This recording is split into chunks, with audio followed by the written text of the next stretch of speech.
In this part, we have to discuss central neural system. The central neural system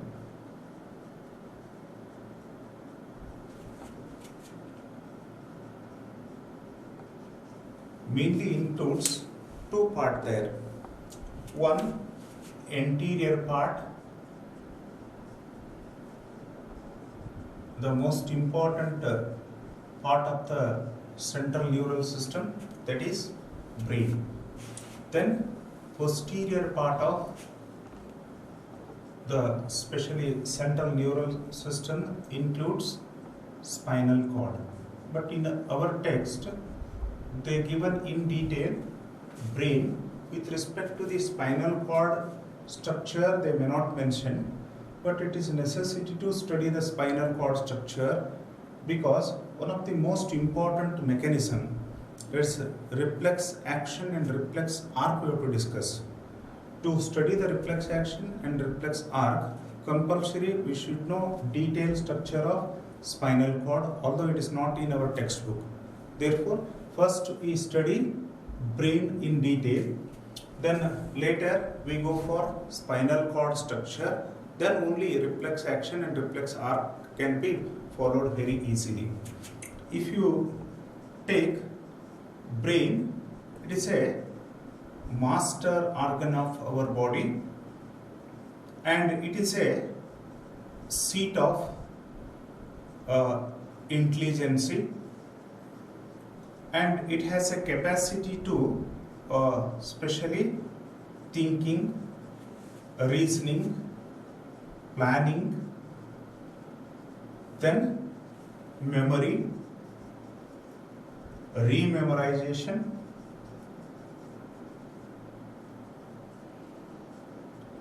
even it responsible for voluntary controls that are especially general voluntary movements and many involuntary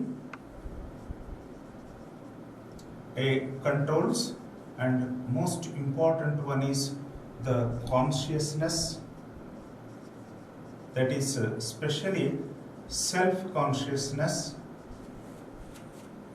is one of the important character of what we say brain or a function of the brain. Therefore, the especially most of the coordinated activities or biological functions are under control of brain in case of all higher animals. But here you have to consider human brain as a especially a model to study the brain structure and function. Then if you take the covering of brain is protected by hard bony skull. Along with that, most important covering, that is meninges. Meninges is a protective covering of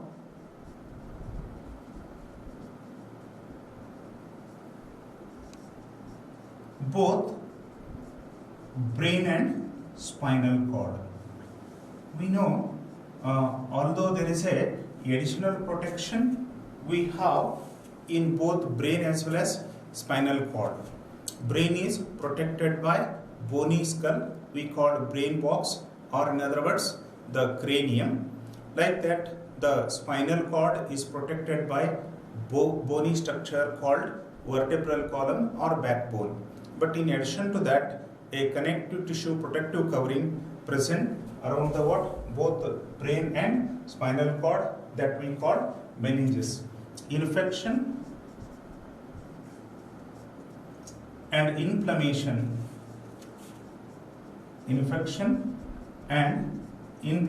of meninges we call meningitis.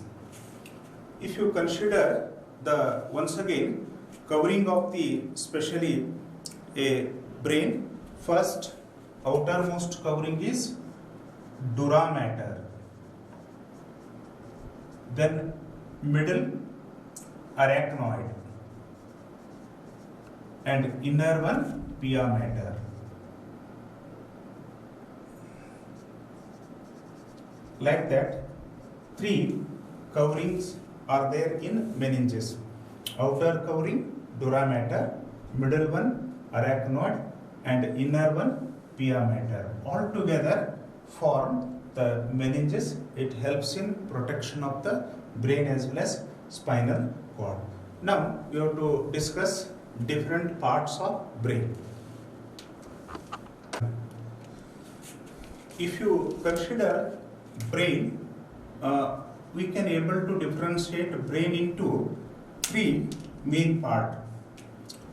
One is forebrain. The name itself indicates it is front part of brain. We also called prosencephalon. Then midbrain, that is we also called a mesencephalon.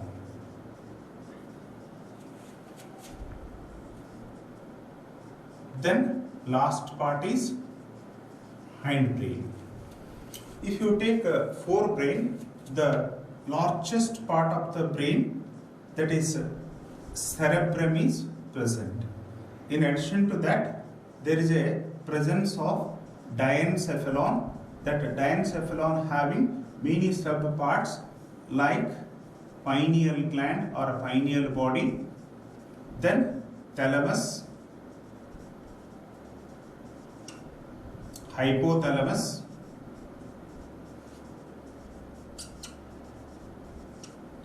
pituitary, and optic chiasma.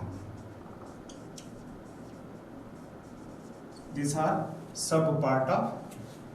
Then the midbrain only having the optic lobes. They are also called corpora quadrigemina.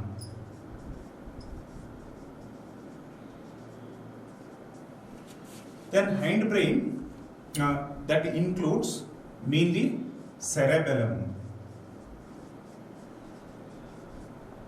It is second largest part of brain. Then second one, pons or pons aurori, and last one, that is specially what we called medulla oblongata.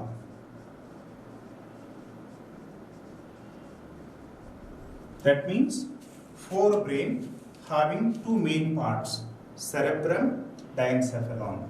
Diencephalon is a combined structure which includes pineal body, thalamus, hypothalamus, pituitary, optic chiasma. Whereas midbrain only having four important bulb-like structure we called optic lobes or corpora quadrigemina. Then next, the hindbrain includes cerebellum, pons, and medulla oblongata.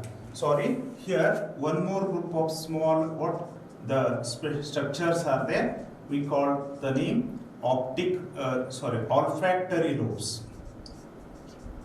Olfactory lobes.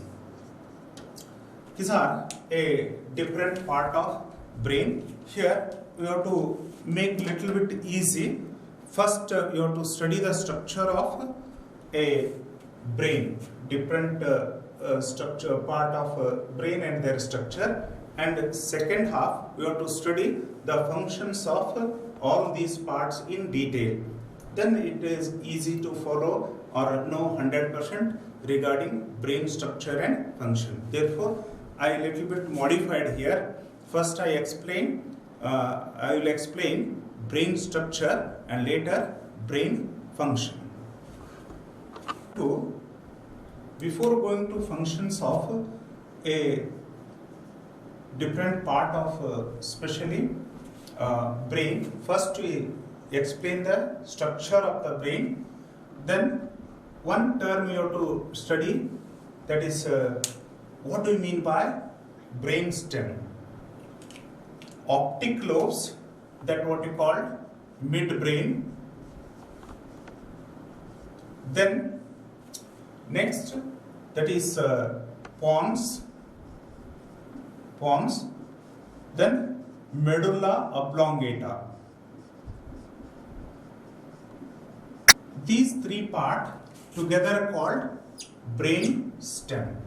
Therefore, in some classification, especially in medical, cerebrum, cerebellum, then brain stem, like that we make three parts. But in our textbook, very simple classification is given: forebrain, front, midbrain, middle part, hindbrain, last part of the brain. Then first we begin with a cerebrum here. If you consider the cerebrum, it is largest part of brain. Suppose you take here in this diagram, almost 90% of the brain is covered by cerebrum itself, and it is made up of two halls, and these two halls we call cerebral hemisphere. That means what happened here, two half sphere like structures are there, they joined at center. Therefore, the structure we called cerebral hemisphere. Cerebral hemi means half sphere like structure, and they are centrally connected by means of a special what we call structure by the name corpus callosum. Corpus callosum is a structure which ties two parts of the cerebral hemisphere at a center. Therefore, when you take a sagittal section of the human brain, especially a corpus callosum structure we observed, it is helps to connect to cerebral hemisphere.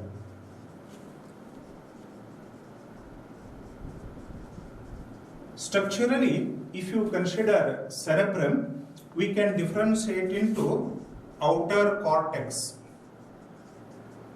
and inner medulla. See here, this outer zone, whatever I am roughly putting what is the line, it is what we call cortical region of the cerebral hemisphere. Then inner one, that is a medulla. Like that, cortex and medulla structurally they have a lot of difference as well as functionally. Cortex generally contain gray matter, where we have a neuron cell bodies, hence it is grayish in white, grayish in nature. Whereas the medullary region having white matter, where the especially nerve fibers or processes are there, axon and dendrite. Hence there is a basic difference between cortex and medulla. Based on color we can able to differentiate. At the same time, if you take a cortical region of the cerebrum, it shows lot of foldings, and these foldings generally we call fissures. If the foldings are small foldings are there, they are called sulci. If deeper foldings are there, they call them as a gyri. Based on number of folding, we can analyze the grasping power of the person, intelligence of the person, thinking and reasoning power of the person. We can analyze this folding. At the time of birth, number of foldings are less.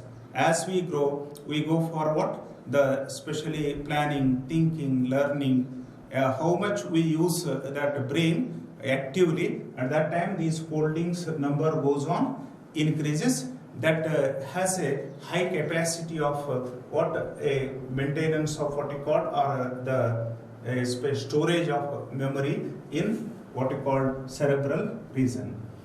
Then structurally the cerebrum we can able to differentiate into the especially different lobes: frontal lobes,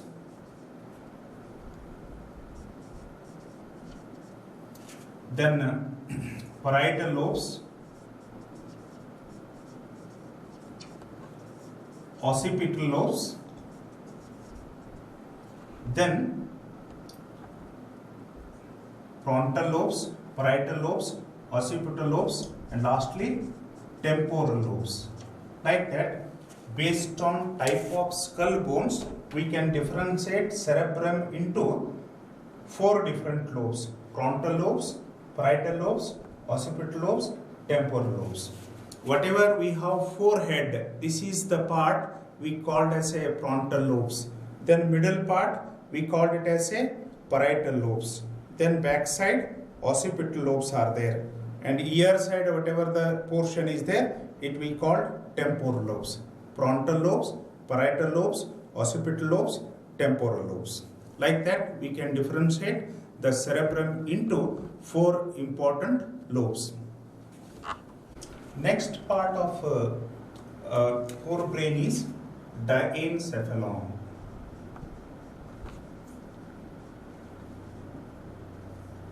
Diencephalon includes the specially first pineal body or pineal gland, you say. This pineal body or pineal gland present exactly the mid dorsal part of the brain, and below that we have spatial structure. Its name is what we call thalamus. Then thalamus, below thalamus, hypothalamus is present. Then below the hypothalamus we have a small bulb-like structure. It's what we call pituitary. Then below pituitary there are 2 nerves that what we call optic nerves. They came from the eyes, that is optic nerves, and these nerves crossed before entry into the brain and form a X-shaped configuration. That is what we call the name optic chiasma. That means in forebrain we have 3 parts: cerebrum, diencephalon, and another one olfactory lobes. If you consider olfactory lobes, they are generally bulb-like structure.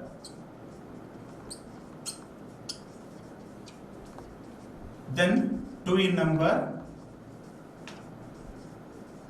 They help for a sense of smell. This is what we call the forebrain. If you consider midbrain, it's only composed of 4 important bulb-like structure. They are called the name corpora quadrigemina. Midbrain itself what we call corpora quadrigemina. There are nothing but 4 optic lobes are there. That means 2 right side lobes, 2 left side lobes are present. The last part of the brain we call the name hindbrain, which includes cerebellum, pons, and medulla oblongata. Medulla oblongata it is. These 3 parts together called cerebrum. The cerebrum present on dorsal side behind the cerebellum, and it is the second largest part of the brain, play a very important role in body balance. Exactly in front of what cerebrum, on the especially ventral side, we have small bulged part what we call pons or pons orally. It acts as a bridge between medulla oblongata with cerebellum, medulla oblongata with cerebrum, medulla oblongata with optic lobes, medulla oblongata with other part of the brain. Therefore, pons acts as a bridge. The last posterior most part of structure, what we call the name medulla oblongata, it will continue as a spinal cord.